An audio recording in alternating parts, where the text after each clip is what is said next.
네, 연준 트럼프 정책의 더 명확성이 필요하다고 판단하며 금리 결정 보류. 이제 근데 뭐 이미 결론은 말씀드릴게요. 또 바쁘신 분들도 계시니까. 근데 현재 시장에서는 빠르면은 이제 연준에서 6월일 수도 있고. 근데 그쵸. 아까 그래서 이제 말씀드린 게 이 엔캐리 청산 이슈도 있고. 아니 거지기 일본의 금리 인상도 6월 달. 시장에서는 지금 연준의 금리 인하도 6월 달 이렇게 좀 이야기하고 있어요. 근데 당연히 이제 최근에 22 유럽 중앙은행에서 금리 인하를 했잖아요. 연준에서의 그 통화정책 회의는 3월 20일 날이 있거든요.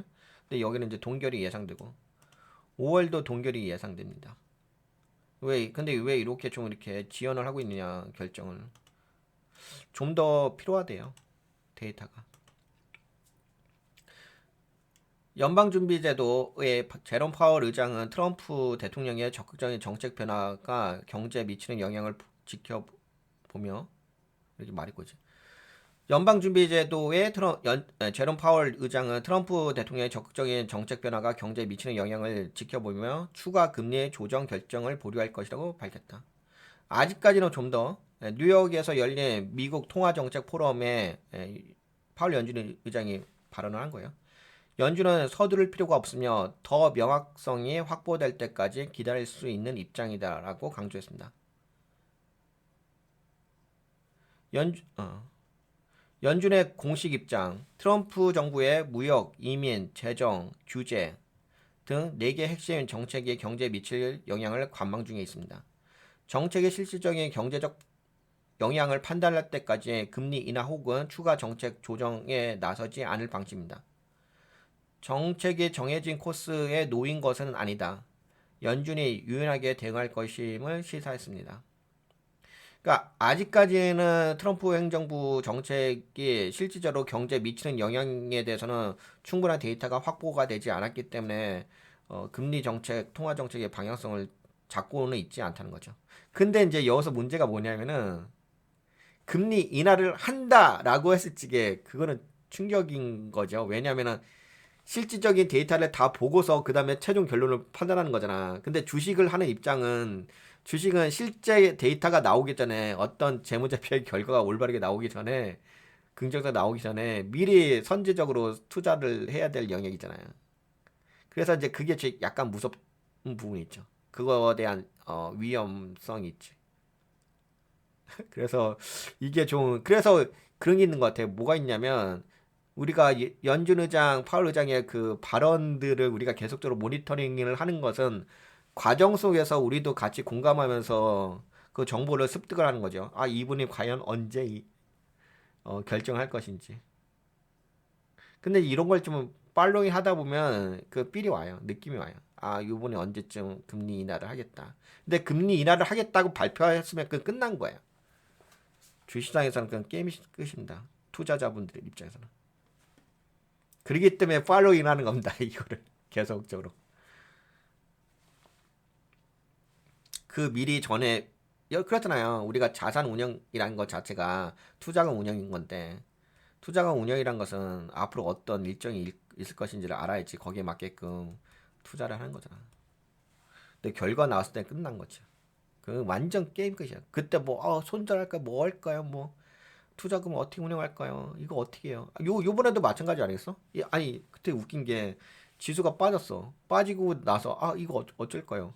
아니 일이 이미 벌어졌는데 뭐 어쩔까요? 어쩔까요? 그냥 받아들여야지. 그래서 주식은 미리미리 선제적으로 알아야 됩니다. 정책의 실질적인 그래서 과정이 중요해요. 주식은 과정이 중요합니다. 과정들이 하나하나의 작은 결론들이잖아요. 정책의 실질적인 경제적 영향을 판단할 때까지 금리 인하 혹은 추가 정책 조정에 나서지 않을 방침이다. 이건 이야기했지. 넘어갑시다. 시장과 연준 간의 인식 차이. CME 패드워치에 따르가 된다면 2025년 금리 인하 횟수는 3회. 지금 연준에서는 관망 모드. 트럼프의 관세 및 경제 불확실성 증가, 경기 둔화 우려. 시장에서는 정책 변화에 따른 경제 효과가 아직 불확실함. 그러니까 아직까지는 데이터가 나오지는 않겠지.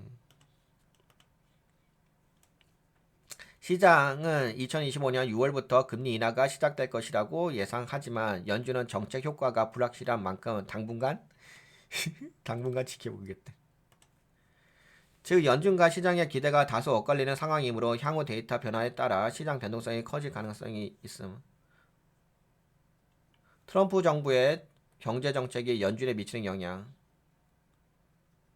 무역 정책, 고율 관세 부과, 중국 EU와 무역 긴장 지속, 수입 물가 상승, 인플레이션 압력 증가. 그렇죠. 이게 좀 걱정되긴 하죠. 그래서 스태그플레이션, 경기는 안 좋아지는데 물가는 상승하는 현상. 그다음 이민 정책, 이민자 유입 제한을 한다. 그러면 노동력이 부족해지고 노동력이 부족해지면 임금 상승 압력이 증가한다. 그래서 그 단순하게 그 임금 상승률이 지금 미국이 4%대 유지하고 있거든요.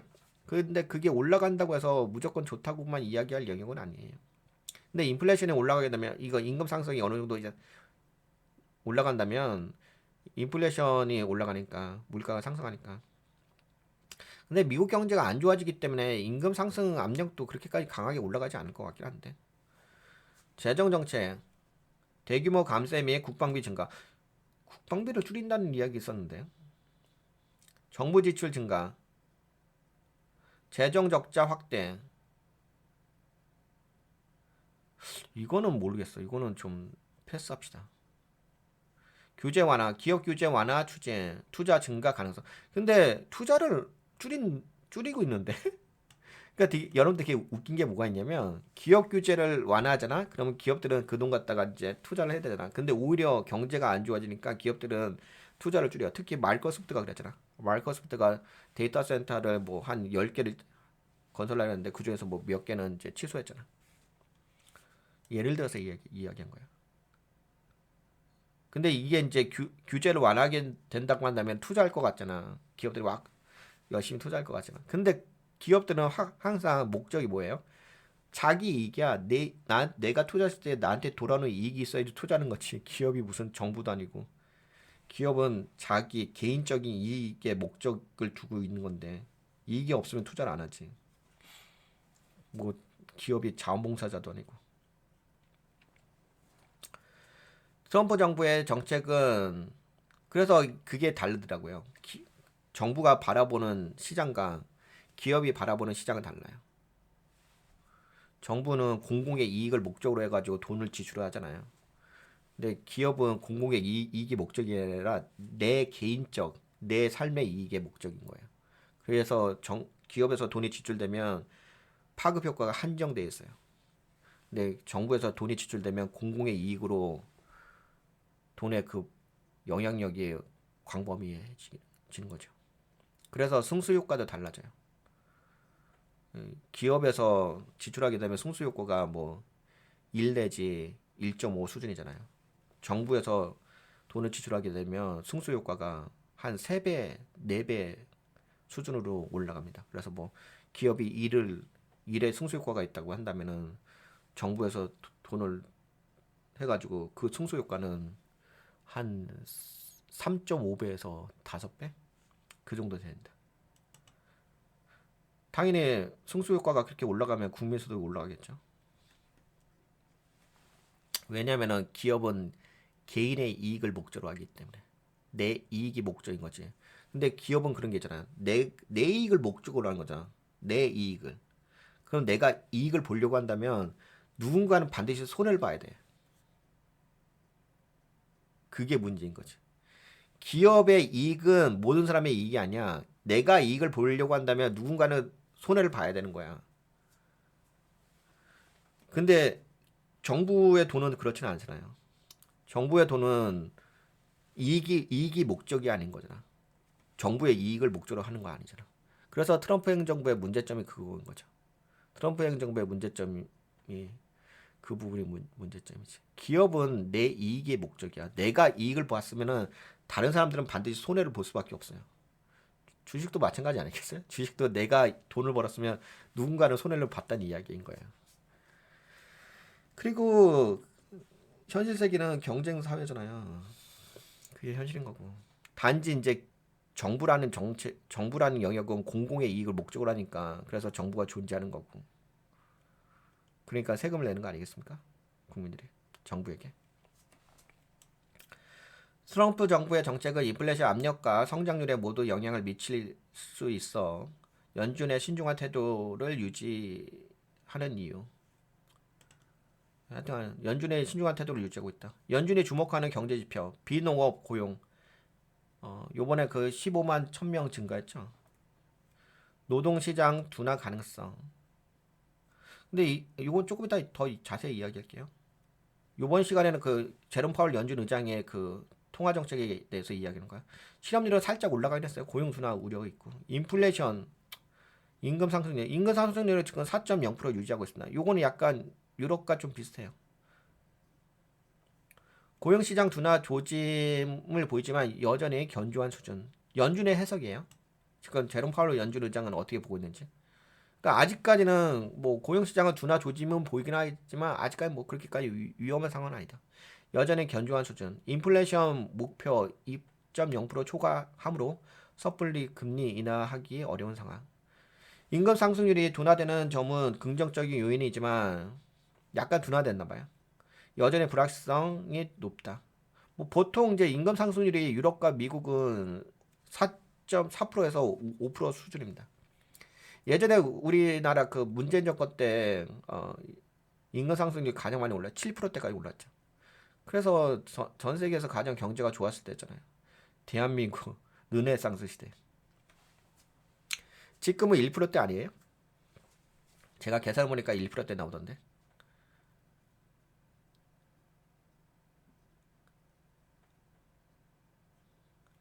그다음에 주식 및 채권 시장 반응.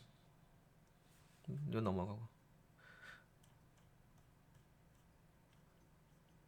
향후 전망. 연준이 트럼프 정책의 실질적 영향을 분석하는데 몇 개월 소요될. 근데 이게 좀 핵심인 것 같아요. 몇 개월 소요될 가능성.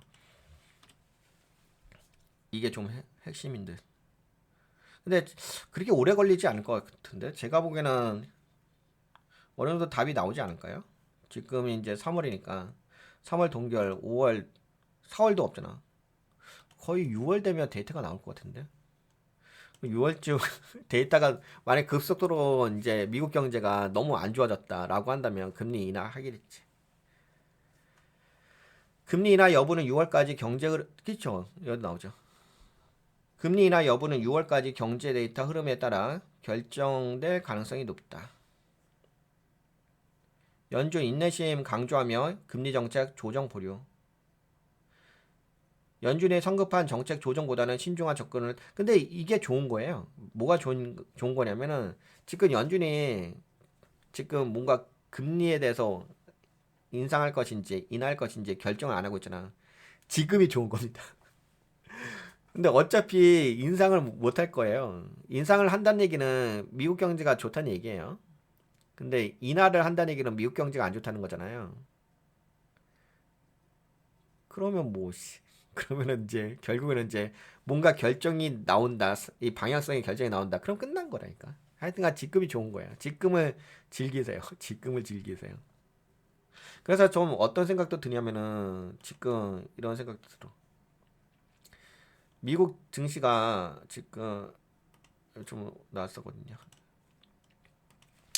아마 제가 보기에는 여기서 이렇게 될 가능성이 커요. 이렇게 됐잖아. 여기서 이렇게 내려왔지. 지지하겠지? 지지한다 해서 여기서 반등 줄 가능성이 커. 이거 아시지? 그러면 여기 계단식 하락. 그러면 이렇게 여기가 아마 지금 3월이잖아, 그치? 3월에서 6월, 그치? 딱 3개월. 3개월의 의미 뭔지 아시죠? 분기라는 의미잖아. 그러면 이제 그 다음 또 실적 발표 나올 거 아니야. 그리고 만약에 6월 달에 이제 연준에서 금리 인하한다 하면은 3개월 동안 6월 달까지 시장은 박스권 흐름을 가다가 6월 이후에 갑작스럽게 또 한 번 계단식 하락이 나올 수가 있긴 하겠지.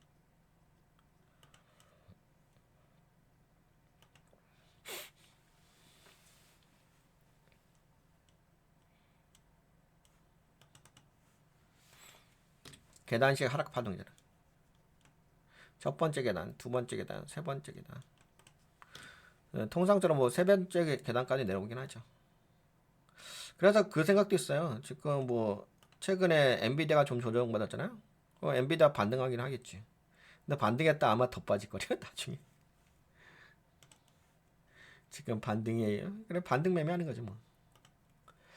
네, 그래서 요 정도 좀 살펴봤어요. 연준의 그 통화 정책의 어떤 파월 의장의 발언에 대해서 함께 살펴봤습니다. 이 정도면 뭐 분위기 아시겠죠?